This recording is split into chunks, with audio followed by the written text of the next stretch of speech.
हमारे बीटीएस के कई सारे मेंबर्स अभी मिलिट्री सर्विस में गए हुए हैं और उनकी मिलिट्री सर्विस चल ही रही है अगले साल।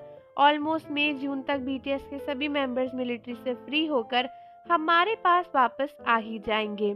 लेकिन कई लोगों को लगता है कि अब शायद ये पॉसिबल नहीं हो पाएगा और शायद बीटीएस की मिलिट्री ट्रेनिंग पोस्टपोन हो जाएगी, क्योंकि रिसेंटली साउथ कोरिया में जो कुछ भी हुआ है उसको लेकर काफ़ी सारी कंट्रोवर्सी क्रिएट हो गई है। क्योंकि रिसेंटली साउथ कोरिया में जो हुआ था उसके बाद क्लियरली ये बताया गया था कि जितने भी मिलिट्री ऑफिसर्स वगैरह अभी अपनी मिलिट्री के लिए गए हुए हैं, जिनका भी रिसेंटली डिस्चार्ज होने वाला था, उनका डिस्चार्ज पोस्टपोन हो जाएगा। तो आर्मीज आइए जानते हैं कि इससे बीटीएस पर क्या इम्पैक्ट पड़ेगा।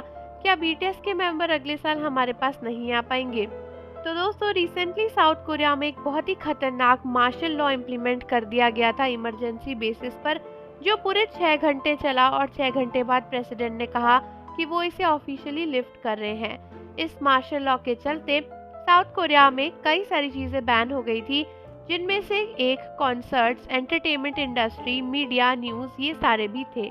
और इसके बाद ही सभी लोगों को फ्रीली यहाँ वहाँ मूव करना, कुछ भी बोलना, कुछ भी एक्शन करना प्रोहिबिट कर दिया गया था और कहा गया था कि सब कुछ सोल्जर्स के हाथ में है, वो चाहे तो किसी को भी मार सकते हैं, किसी को भी पकड़ सकते हैं। तो दोस्तों, इन सब के बीच में ना एक नोटिफिकेशन और आई थी, जहाँ पे कहा गया था कि मार्शल लॉ इम्प्लीमेंट होने के बाद जो भी मिलिट्री ऑफिसर्स हैं जिसके डिस्चार्ज होने वाले थे, उनके डिस्चार्ज अनलिमिटेड पीरियड तक पोस्टपोन कर दिए गए हैं। अब दोस्तों, समझने वाली बात यह है कि क्या इस दायरे में हमारे बीटीएस के मेंबर्स आते हैं या नहीं।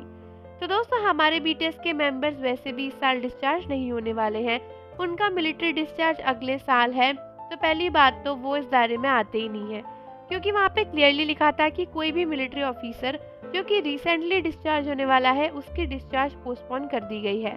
वैसे भी ये रूल सबसे पहले तो तब आया जब मार्शल लॉ इम्प्लीमेंट किया गया था शाम के समय, और कुछ ही घंटों बाद मार्शल लॉ हट गया, तो ये रूल तो वैसे भी उसके साथ में ही हट गया।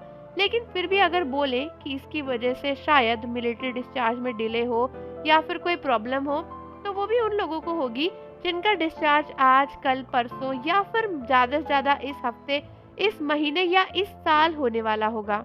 लेकिन उससे आगे तो बिल्कुल भी इसका कोई भी इम्प्लीमेंटेशन नहीं है, क्योंकि मार्शल लॉ बहुत जल्दी हट गया था और उसका कोई भी रूल अब फिलहाल साउथ कोरिया में नहीं चल रहा है। उसके हटते ही सारे रूल रेगुलेशन भी हट गए थे। तो जो भी लोग टेंशन में थे और सोच रहे थे कि यार हमारे तेकुक का जो मिलिट्री डिस्चार्ज है वो पोस्टपोन हो जाएगा या फिर हमारे आरएम और जिमिन नहीं आ पाएंगे, तो ऐसा कुछ भी नहीं है। अभी बीटीएस की मिलिट्री में बहुत टाइम है डिस्चार्ज होने में और उनके लिए अभी ऐसा कोई भी लॉ नहीं आया है। तो आप मुझे बताओ कि फाइनली आपको ये सुनकर रिलीफ फील हो रहा है या नहीं हो रहा है। और जाने से पहले चैनल को ज़रूर सब्सक्राइब कर लीजिए, बेल आइकन प्रेस कर दीजिए।